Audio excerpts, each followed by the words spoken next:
As I was up last night, I was playing some video games and then I was just thinking about anime. I like anime and I've liked anime for a while, and this thought just came to me like an epiphany. I mean, don't get me wrong, anime isn't the most normal thing to do in this day and age, but I feel like it's a big difference than what it was like back in the day. In today's world, watching anime is normal, but in this video, I'm talking about a different time. When watching anime was weird.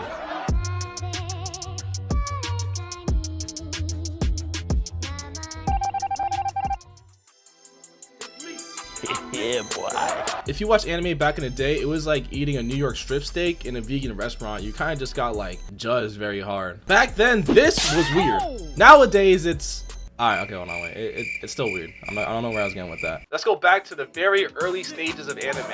So back in the early 2000s and even early 2010s, anime was kind of seen as like very super niche. If you were openly in an anime, bro, you were cooked. People assumed you had a chronic fear of showers, got no play, didn't know what hygiene was, and watched anime all day while cuddling up on your body pillow. And I didn't even have a body pillow, so I don't know where they got that last part from. I'm sure some of you guys have that kid in mind though. And that's kind of what I thought the typical anime watcher was, as a closeted indulger of the genre myself. There wasn't really a lot of representation. On a serious note, the general consensus of the typical person who watched anime was just a bunch of Asian people and the occasional Caucasian. But this is so far from the truth these days. These days, black people watch anime. White, green, yellow, the Mexican cartel.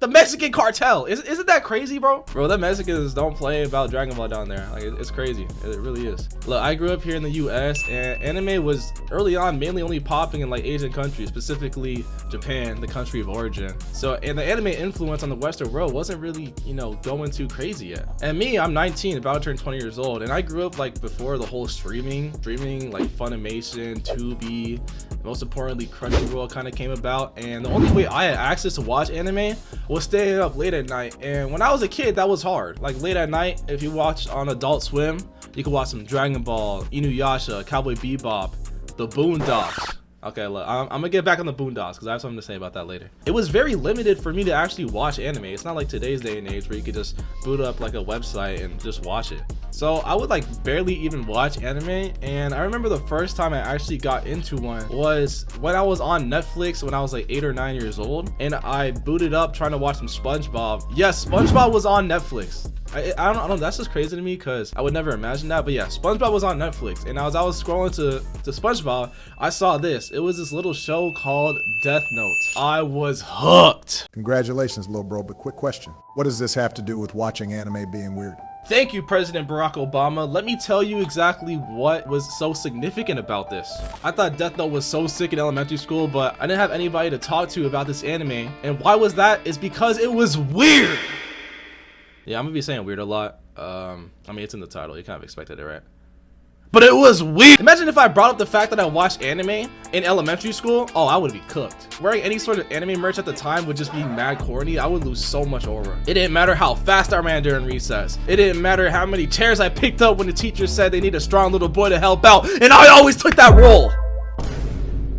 It didn't matter if I had that cool pack of crayons with every single color known to mankind, even the skin colored ones. I said the skin color, bro. Oh, my fault. So what did I do? I stopped watching it. I was a Blasian kid, heavily blessed with melanin. Just wanted to fit in. I didn't want to be judged by my peers. I wanted to be cool.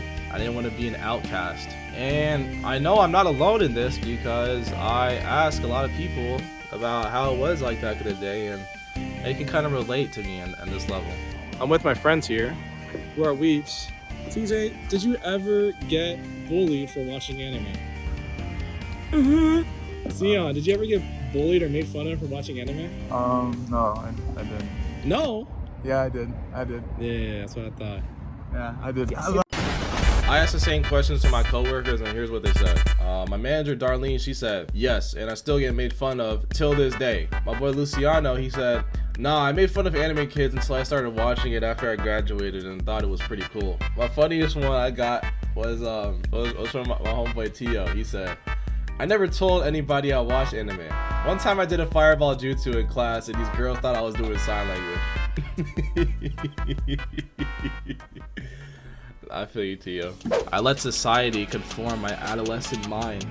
to be another sheep in the herd. Hey, why am I the black one? And it stayed like that all the way up until middle school, pretty much. Incredible. I believe that the whole opinion of anime as a genre kind of shifted towards a more positive light. I don't know if y'all remember, but Lil Uzi Vert was popping during my years in middle school, and he dropped this song called New Paddock, and he said this. That song's fire, by the way. Shout out to Uzi. A YouTuber named Corey Kenshin, one of my inspirations. Shout out to Corey.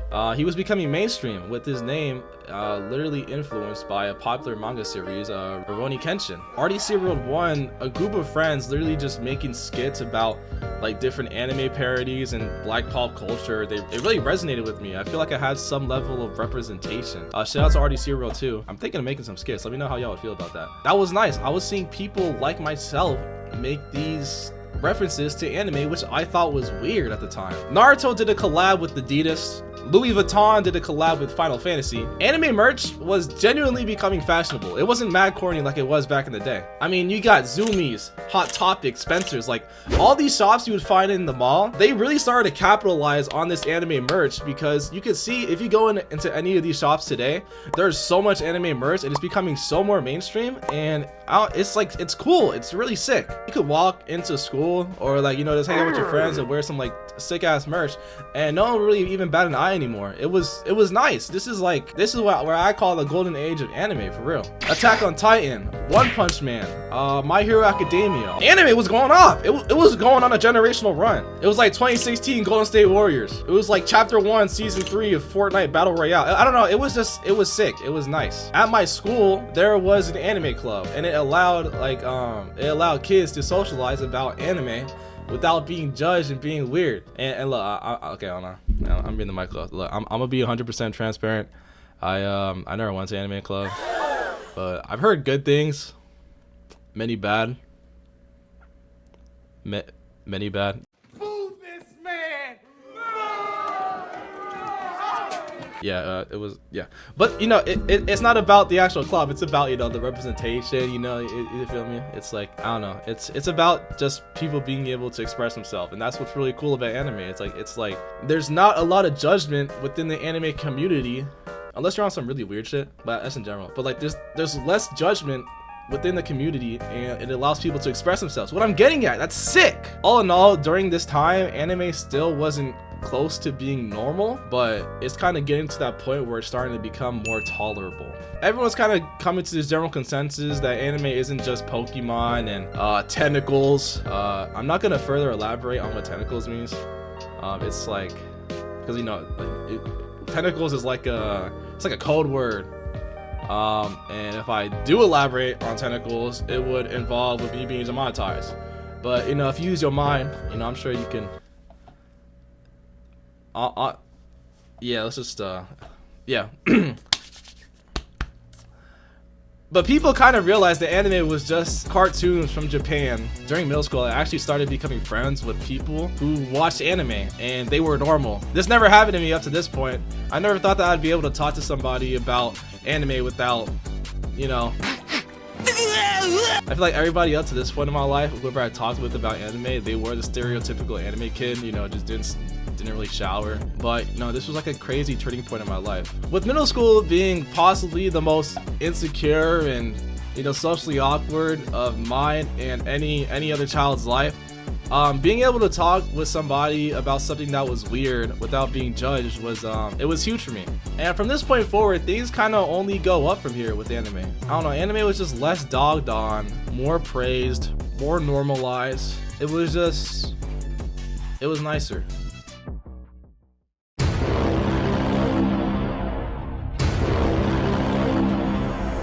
High school for me was one of the best times of my life so far. I mean, you know, I was on the track team, I was on the swim team. I began socializing a lot more. I watched anime a lot more, on some real shit. Anime isn't just for nerds anymore. All over the world, you can find people who love anime. And let's be honest, there still are those kids who, you know, watch anime, like the stereotypical smelly PU. And let's be honest, stereotypes are stereotypes for a reason, because there is always truth behind them. But it's not as prominent as people thought back then. You have athletes like Israel Adesanya, my favorite MMA fighter. Bro, he's a dog. He loves anime. He has a whole Naruto like Jinchuriki seal on his chest. He will dead ass beat your, he'll beat your ass like in the middle of the ring with that seal on his chest. This like pre-warm up thing he does with his team here. They all like Naruto run away. I'm like, bro, this guy's a nerd, but it's like badass still. I mean, Adesanya says it nicely. Like, listen to this. What specifically about anime drew you to it? Was it the style? Was it the storylines? Was it the heroes, the characters, whatever, or just a combination of it? The fight scenes. The fight scenes was what drew me to anime. But then the stories and the depth of the characters kept me there. Watching anime is the same as watching any TV show these days. American-inspired anime shows are here and they're here to stay. Teen Titans, Avatar: The Last Airbender, The Boondocks. I got called a weeb growing up by a friend who loves The Boondocks because I said I like Dragon Ball. But bro, The Boondocks is literally anime made by black people. I don't know, it's stupid. I don't know. It was just like it was a different time, bro. But I digress. Some people miss back when anime was underground, when it wasn't mainstream, when it was still super niche. You know, I can understand that side of the argument, but me personally, I'm not exactly sure how I feel about that. I feel with how much it has grown as a genre and how much more widespread it's been, it allows for more people like me to be able to enjoy something without being judged. It allows for people to enjoy something without being weird. It's nice being able to experience like sick ass fights in anime, and I don't know, it's just experiencing that hype while watching it with your friends. There's so many levels of emotion that you can experience while watching a show. To be able to experience that and talking about it with other people without just keeping it all to yourself it's nice. It really is. And without this great shift of anime becoming super niche to more so mainstream, this really wouldn't be possible to experience with somebody else. I mean, but honestly, that's just my opinion. Seriously. Let me know what you guys think in the comments. Honestly, I don't know. Me personally, I think anime blowing up is probably the best thing that happened to the genre. This is different content than I usually make, so let me know your experiences. I have 500 subscribers and I'm hoping to get 1,000 by the end of the year. Yeah, I don't know, I might start doing more like ranting videos like this. Really comment down your experiences with anime. I really want to hear about it. Just remember, in any aspect, it is always okay to be weird. I'm gonna catch you later.